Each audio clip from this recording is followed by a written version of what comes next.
नमस्कार. आज आपण बनवणार आहोत साबुदाण्याची खिचडी. यासाठी मी 1 वाटी साबुदाणा भिजवून घेतलेला आहे. त्यानंतर मी थोडं शेंगदाण्याचं कूट घेतलेलं आहे. हे शेंगदाण्याचं कूट घेतलेलं आहे. त्याचप्रमाणे मी त्यासाठी आवश्यक असणारे शेंगदाणे, हे कच्चे शेंगदाणे आहेत. बटाट्याचे काप, हिरव्या मिरच्या 4-5 हिरव्या मिरच्या त्या कापून घेतलेल्या आहेत आणि चवीनुसार मीठ घेतलेलं आहे. कढई मी आता ही कढई मी गॅसवर गरम करण्यासाठी ठेवलेली आहे. त्याच्यामध्ये ह्या पळीच्या मापाने मी 2 पळ्या तेल टाकणार आहे.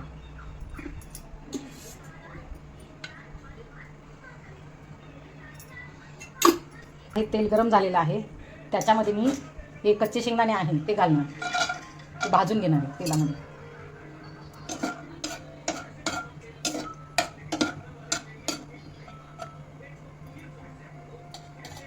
आता हे शेंगदाणे असे थोडे गुलाबी भाजले गेलेले आहेत आणि आता आपण त्याच्यामध्ये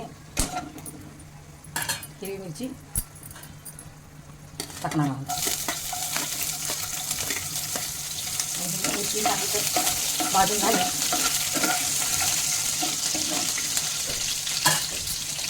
आता ही हिरवी मिरची भाजून झालेली आहे. त्याच्यामध्ये आपण हे बटाट्याचे जे काप केलेले आहेत ते टाकून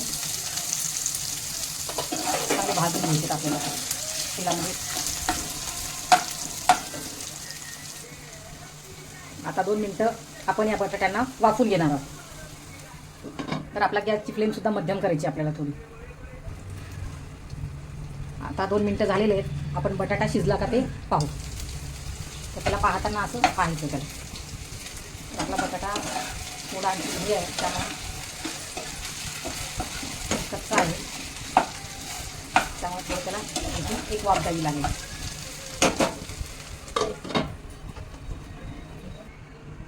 आता आपण पाहणार आहोत आपला बटाटा शिजला का. तर बटाटा शिजण्यासाठी असं पाहावं लागतं. तर आपला बटाटा आता शिजलेला आहे. तर याच्यामध्ये आपण आता साबुदाणा घालायचा. हा साबुदाणा मिक्स करायचा, भिजवलेला साबुदाणा मिक्स करायचा त्याच्यामध्ये आणि त्याला चांगलं परतून घ्यायचं. आता हा साबुदाणा चांगला परतून झालेला आहे. तर आपण पुन्हा परत त्याला झाकण ठेवून 1 मिनटं झाकण ठेवून असंच ठेवणार. 1 मिनटं झाकण ठेवणार आहोत त्याच्यावर. आता आपण वाफ दिल्यानंतर हे मिश्रण पुन्हा एकदा चांगले मिसळून घेऊ, हलवून घेऊ. तर हे आपण मिश्रण व्यवस्थित हलवून घेत आहोत. आणि याच्यामध्येच आता आपण हे शेंगदाण्याचं कूट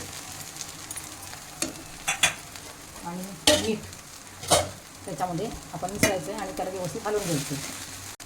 शेंगदाण्याचं कूट आणि मीठ ह्याच्यामध्ये आपण व्यवस्थित मिसळून घेतलेलं आहे.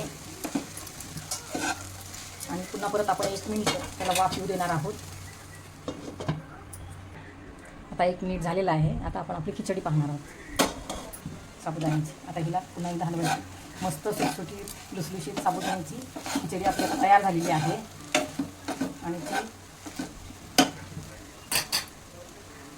आणि त्यात अशा रीतीने आपली साबुदाण्याची मऊ लुसलुशीत उपासाची खिचडी तयार झालेली आहे.